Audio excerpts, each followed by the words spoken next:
இதுதான் first movie. So எடுத்த உடனேயே லவ் மேரேஜ் அப்படின்னு வச்சுருக்கீங்க. உங்களுக்கு மேரேஜ் ஆகிடுச்சுல? ஆயிடுச்சு சார். ஸோ லவ் மேரேஜ் வச்சுருக்கீங்க, வாழ்த்துக்கள். பட் லவ் மேரேஜ் எவ்வளோ டிஃபிகல்ட் இருக்குது இப்போ நீங்கள் பார்த்து தான் வரீங்க.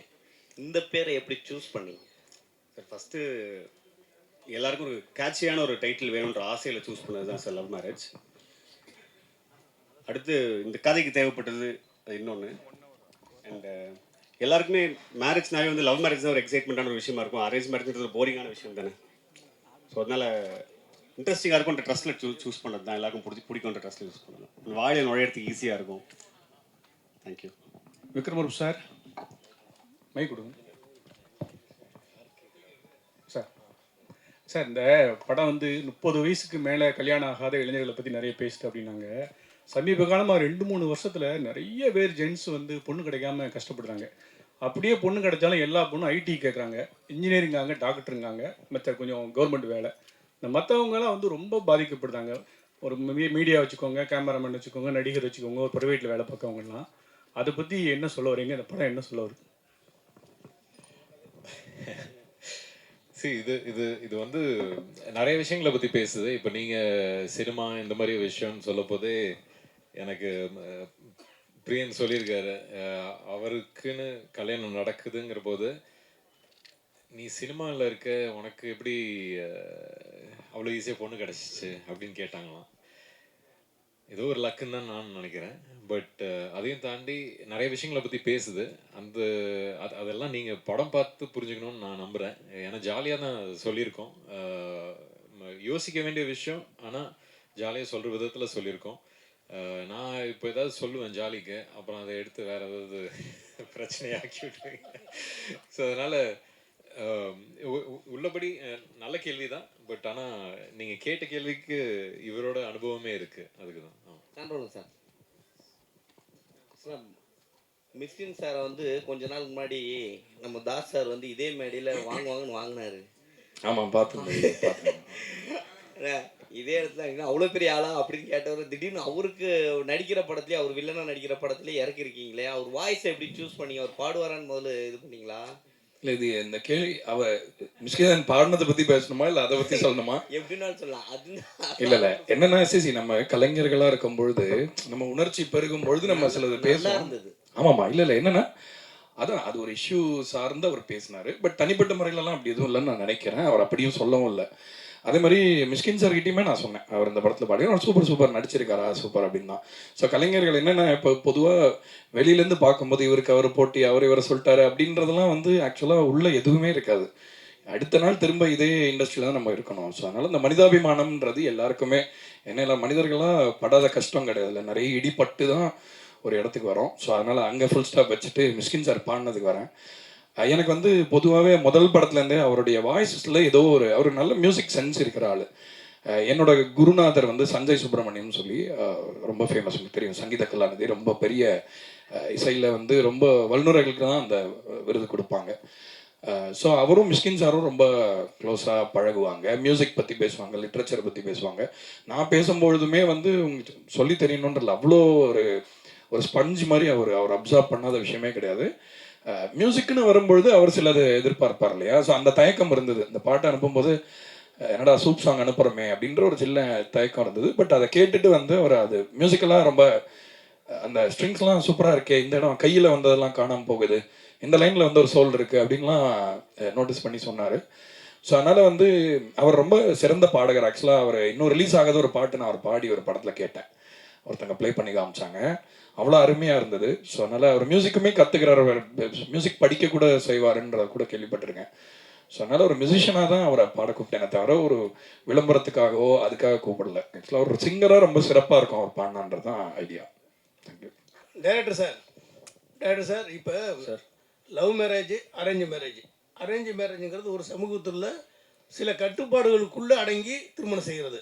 லவ் மேரேஜுங்கிறது சில கட்டுப்பாடுகளை மீறி திருமணம் செய்கிறது. இப்போ இது லவ் மேரேஜை என்கரேஜ் பண்ணுற மாதிரி நீங்கள் படம் எடுத்துறீங்களா, இல்லை தவறுன்னு சொல்லி படம் எடுக்கிறீங்களா? இல்லை சார், எது ரைட் எது தப்புன்னு சொல்கிறது அளவுக்கு நான் இல்லை சார், எனக்கு அது ஐடியா இல்லை. நான் ஜாலியாக ஒரு படம் பண்ணுன்ற ஜோனில் தான் எடுத்தது சார். இந்த படத்தில் கருத்தோ அந்த மாதிரி விஷயங்கள்லாம் எதுவும் இல்லை. நீங்கள் சொல்கிற மாதிரி லவ் மேரேஜை ஆதரிக்கிற மாதிரியோ சரி, அரேஞ்ச் மேரேஜ் எதிர்த்து பேசுகிற மாதிரியும் இல்லை. அது அப்படி இல்லை. பட் பர்சனலாக கேட்டிங்கன்னா வேணால் சொல்லலாம் சார். பர்சனலாக லவ் மேரேஜ் ஒரு பெட்டர் சாய்ஸாக நான் ஃபீல் பண்ணுறேன். எனக்கு அது பெட்டராக இருந்திருக்கு. நான் லவ் மேரேஜ் பண்ணேன், எனக்கு பெட்டராக இருந்துச்சு. எல்லாரும் அதே மாதிரி பண்ணால் நல்லா தான் இருக்கும், சூப்பராக இருக்கும், ஜாலியாக இருக்கலாம் sir. Doctor sir, sir love marriage அதில் லவ்வில் மேலே வந்து ஒரு அண்டர்ஃபீல் கோடு வருது. ஏன் அந்த அண்டர்ஃபீல்? ஏன்னா வந்து இப்போ நம்ம படித்தோம்னு வச்சிங்களேன், பாதியில் நிப்பாட்டினா அந்த கோடு போடுவாங்க. ஏன் அந்த கோடு? ஒருவேளை லவ் மேரேஜ் வந்து சக்ஸஸ்ஃபுல்லாக ஆகலையா? சார் உண்மையை சொல்லணும்னா இதுக்கு ஏதாவது இன்டெலெக்சுவலாக சொல்லணும்னு ஆசையாக இருக்குது சார். சொல்லுங்கள். ஜெனுனாவே டிசைனர் தான் சார் பண்ணார். இது இல்லைன்னு ஏதாவது எடுத்து சொன்னால் சூப்பராக இருக்கும், ஏதாவது கண்டென்ட் ஆகும்னு ஆசையாக இருக்குது. எனக்கு டக்குன்னு தோண மாட்டேன், அவ்வளோ ஸ்பான்டேனியஸாக வரல சார். ஐயா வந்து சொல்லிட்டுப்பா டக்குன்னு எனக்கு வர மாட்டேங்குது. உண்மையாகவே டிசைனர் பண்ணி கொடுத்தாரு சார். என்கிட்ட ஒரு ஃப்ரெண்ட் இருக்கார், ரொம்ப இது பார்க்குற ஒரு ராசி பார்க்குற ஒரு ஃப்ரெண்ட் ஒருத்தர் இருக்கார், இங்கே கூட இருக்காரு, சொல்ல விரும்பல. அவர் வந்து மேலே இழுத்து இருக்கு, இது கீழே இறங்கி இருக்கு, என்ன ராசி பார்த்தீங்க அப்படின்னாரு. எனக்கு ஒரு மாதிரி ஷாக்கிங்காக இருந்துச்சு. நான் இப்போ 8-10 வருஷம் சினிமாவில் இருக்கு, இப்படி ஒரு ராசி யாருமே சொன்னது இல்லையே, எப்படி யூனிவர்ஸ். இப்போ நீங்கள் அதை கேட்கும் போது எனக்கு அதுதான் சார் ஞாபகம் வருது. பட் ரேண்டமாக டிசைனர் பண்ணார் சார், எல்லோ டூத், ஒரு கேரளா டிசைனர் சார்.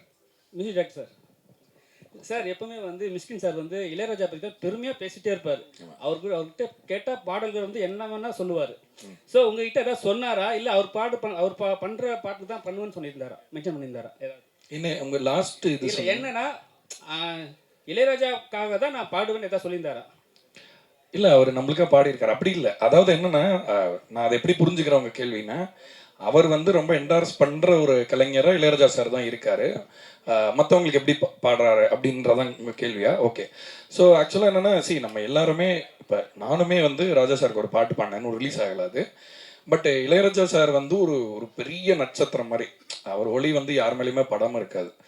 ஸோ அந்த ஒரு அடிப்படையில் ஒரு ஃபேனாக தான் அவரை சொல்கிறேன். அண்ட் சிறந்த ஒரு கலைஞர் அண்ட் ஒரு நம்ம எல்லாருக்குமே சீனியர் இண்டஸ்ட்ரியில்ன்ற முறையில். But Mysskin sir very very open for collaboration.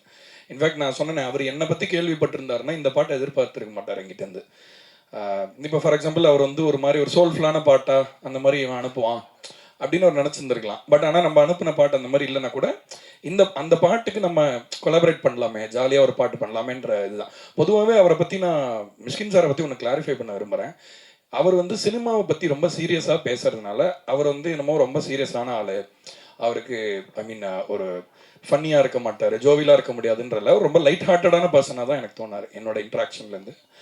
And Ilaiyaraaja சாரோட லவ் வந்து அவரோட பர்சனல் லவ். பட் உங்களுக்கும் தெரியும், நான் வந்து ராஜா சாரோட பெரிய ரசிகன் அப்படிங்கிறதுனால அந்த ஒரு புள்ளியில் இணைஞ்சோன்னு நினைக்கிறேன். ஐ திங்க் ரெண்டு பேருக்குமே அந்த ஒரு சென்சிபிலிட்டி பிடிச்சதுனால மேபி அப்படி தோணுச்சு. சார் மிஸ்கின் சார் ரொம்ப நேரம் எடுத்துக்கிட்டாரா பாடுறதுக்கு? 2 மணி நேரத்தில் முடிச்சுட்டார். ஆக்சுவலாக ஒரு பாட்டு வந்து ஒரே ஒரு வாட்டி தான் கேட்டார், வந்துட்டு பாடிட்டு அப்படியே கிளம்பிட்டாருன்னா அடுத்த ஒரு ஷூட் இருந்தது, ரொம்ப அருமையாக பாடினார்.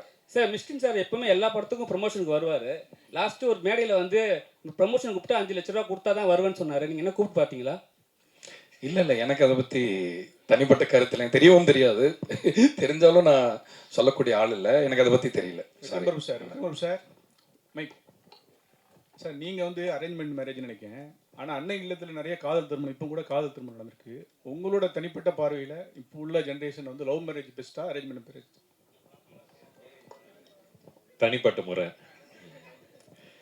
தனிப்பட்ட முறையில் லவ் இல்லாமல் மேரேஜ் ஒர்க் ஆகாது, அது தெரிஞ்ச ஒரு விஷயம். காலம் மாறிக்கிட்டு இருக்கு, அதுக்கேற்ற மாதிரி படங்களும் மாறிக்கிட்டு இருக்கு. படங்கள் மாறுறதே மக்களுக்காக தான், மக்களும் மாறிட்டாங்கன்னு நம்புகிறேன். ஸோ லவ் தான். ஆக்சுவலி லவ் அண்ட் மேரேஜ் ரெண்டுமே 2 விதமான ஒரு மாதிரி ஒரு அன்கம்ஃபர்டபுள் ஜோனுக்குள்ளே போயிட்டே இருக்குது. அடுத்தடுத்த ஜென்ரேஷன் போக போக லவ்லேயும் கமிட் ஆகிறதுக்கு கொஞ்சம் பயப்படுறாங்க, மேரேஜ் கமிட்மெண்ட்டுக்கும் பயப்பட ஆரம்பிச்சிருக்காங்க. அதுக்கு இந்த படத்தில் ஏதாவது மெசேஜஸ் இருக்கா? மேம் மெசேஜ் நம்ம ஒன்று சொல்ல ட்ரை பண்ணியிருக்கோம். அந்த மெசேஜ் அளவுக்கு நம்ம சீரியஸாக பேசல அந்த விஷயத்தை, அதையுமே ஜாலியாக தான் பேசியிருக்கோன்றதுனால அது மெசேஜாக எடுத்துக்க முடியல. பட் கண்டிப்பாக டேக் அவே இருக்கு மேம். ஆப்வியஸாக அவங்கவுங்க சாய்ஸ் தான். நான் இப்போ என்னோட சாய்ஸ் தான் சார் ஃபஸ்ட் சார் கேட்ட சார் கிட்டே சொன்னேன். லவ் மேரேஜ் இஸ் மை சாய்ஸ்ன்ற ஒரு விஷயம் இருக்குது. அவங்கவுங்க சாய்ஸ்க்கு விட்டுறது பெட்டர். இப்போ வந்து எனக்கு கடவுள் புண்ணியத்தில் லவ் பண்ண ஒருத்தவங்க கிடச்சாங்க, என்ன லவ் பண்ணாங்க திரும்பன்ற போது எனக்கு அது மேரேஜுக்கு போய் நின்றுச்சு. நான் வாய்ப்பு கிடைக்காம சுற்றிட்டு இருந்தால் வந்து நான் லவ் மேரேஜ்னு சொல்லியிருக்க மாட்டேன் சார்ட்ட, அரேஞ்ச் மேரேஜ் தான் பெஸ்ட்டுன்னு இருப்பேன். எங்கள் அப்பா காலில் போய் விழுந்து ஒரு பொண்ணு பார்த்தாங்கன்னு கேட்டிருப்பேன். ஸோ பெட்டர் ஆப்ஷன்ஸ் தான், எது கிடைக்குதோ எந்த வாய்ப்பு கிடைக்குதோ அது சூஸ் பண்ணிட்டு போகலாம். But anything is better, both is there choice தான். ஓகே, நம்ம டைட்டிலில் வந்து அந்த மேலே இருக்கிற கோடு இருக்கு இல்லையா, ஸோ டு பி கண்டினியூடுன்னு தான் நான் புரிஞ்சுக்கிட்டேன். Love have to be continued அப்படின்னு. இது இப்போ ஏன்னா படிச்சுட்டு இருக்கிற விஷயத்துக்கு தான் மேலே கோடு போடுவாங்க இல்லையா? ஓகே, நான் படிக்கவே மாட்டேன் மேம். ஸோ லவ் வந்து கண்டினியூ அப்படிங்கிறது தான் எனக்கு அந்த மாதிரி தான் தோணுச்சு அது. Super ma'am. எனக்கும் இப்போ அப்படி தோணுது மேம் நீங்கள் சொன்னதுக்கப்புறம். நான் தெரிஞ்சுக்கிறேங்க மேம். சாண்டோலன் சார், இந்த சாங் பார்த்தீங்கன்னா நிறைய சாங்ஸ் வந்து 90ஸ்க்கு ஏற்ற மாதிரி தான் போடுவீங்க, அந்த லவ் ஃபீல் அந்த மாதிரிலாம். நீங்கள் 90ஸா இல்லை 80ஸா? நான் 87 பானு, டெக்னிக்கலி 90s கிட்டு. என்னென்னா மியூசிக்கில் வந்து இப்போ மியூசிக்கோடைய பரிமாணம் மாறி இருக்கிறது உண்மைதான். பட் ஆனால் உணர்ச்சி வந்து பழைய மியூசிக்கில் நிறைய இருக்கிறதா நான் நினைக்கிறேன். ஸோ அந்த ஒரு பிரதிபலிப்பு நம்ம கேட்டு வளர்ந்ததை நம்ம மிஸ் பண்ணிடக்கூடாது யாருன்றதுக்காக அதை நம்ம திரும்ப அதை இது பண்ணுறோம். இன்னொன்று, நம்ம மண்ணிலே இருக்கிற இசையோட ஒரு நீட்சியாக நம்மளும் இருக்கணும்ல. நம்ம இந்த மரத்தில் தான் நம்ம ஒரு சின்ன இலையாக இருக்கோம். நம்ம வேறு ஏதோ ஒரு இதை வந்து இன்வைட் பண்ணிக்கிறதுக்கு முன்னாடி நம்மளுடைய கிரவுண்டிங்கில் ஸ்ட்ராங்காக இருக்கணுன்றனால ரெப்ரசன்டேஷனுக்காக மேக் ஷுர் நம்ம ஒரு கேட்டால் இது எந்த ஒரு மியூசிக் அப்படின்னா தமிழ் மியூசிக் அப்படின்னு யாராவது சொல்லணும் உலகத்தில். ஸோ அதுக்காக தான் நான் மேக் ஷுர் அந்த நேட்டிவான விஷயத்தை அலைவாக வச்சுக்கணும்னு நினைக்கிறேன். டேரக்டர் சார், நீங்கள் டாக்டருக்கு இது பண்ணிக்கணும்னு சொன்னாங்க சார். சார், ஒரு பேஷண்ட் வந்தாங்கன்னா குணமாயிட்டா ஒரு ராசியான டாக்டர் அப்படி சொல்லுவாங்க. நீங்கள் ராசியான டைரக்டராக ஆகிறதுக்கான வாய்ப்பு இந்த படத்தில் இருக்கா? கண்டிப்பாக இருக்குன்னு நம்புகிறேன் சார். இருக்கணும்னு ஆசையும் படுறேன். டைரக்டர் சார், அதே கேள்வி டாக்டர் கேள்வி. நீங்கள் டாக்டர் படிப்புலாம் அவ்வளோ முக்கியமானது. ஒவ்வொரு சீட்டுக்கு அவ்வளோ போராடுறாங்க. நீங்கள் டாக்டர் அவ்வளோ படிச்சுட்டு பேஷண்ட் பார்த்துட்டு டைரக்டராக இருக்கீங்களே. ஒரு டைரக்ஷன் கோர்ஸ் படித்தா அந்த கோர்ஸில் யாராவது பார்த்து ஏதோ ஒரு இது பண்ணி ஒரு எவ்வளோ மக்களை காப்பாற்றிருக்கலாம். கன்னியூ பண்ணிக்கலாம் அப்படின்னா டாக்டரா? எவ்வளவோ சொன்னேன் சார் எங்கள் அப்பா கிட்ட. இதை தான் இதே தான் சார் சொன்னேன் சின்ன வயசுலேயே. நீங்கள் சொல்கிறதே வேறு டோனில் எனக்கு தெரிஞ்ச விதத்தில் சொல்லி பார்த்தேன் சார். அவர் அக்செப்ட் பண்ணிக்க தயார். எல்லா பேரண்ட்ஸ்க்கும் ஒன்று இருக்கும்ல சார். சினிமாவுக்கு போகிறான் வீட்டிலேருந்து ஒருத்தன்னும் போது ஒரு ஸ்டெப் பேக் ஐயோ பயந்துருவாங்க சார். ஸோ எடுத்த உடனே ஒரு 99% ஃபெயிலியர் ரேட் இருக்குது ஒரு இண்டஸ்ட்ரிக்கு. நீ போகிற நாளை பின்ன சிக்கி சின்னாமனை போய் நடுத்தருக்கு வந்தால் என்ன பண்ணுவேன் அப்படின்ற ஒரு கேள்வி வந்துச்சு.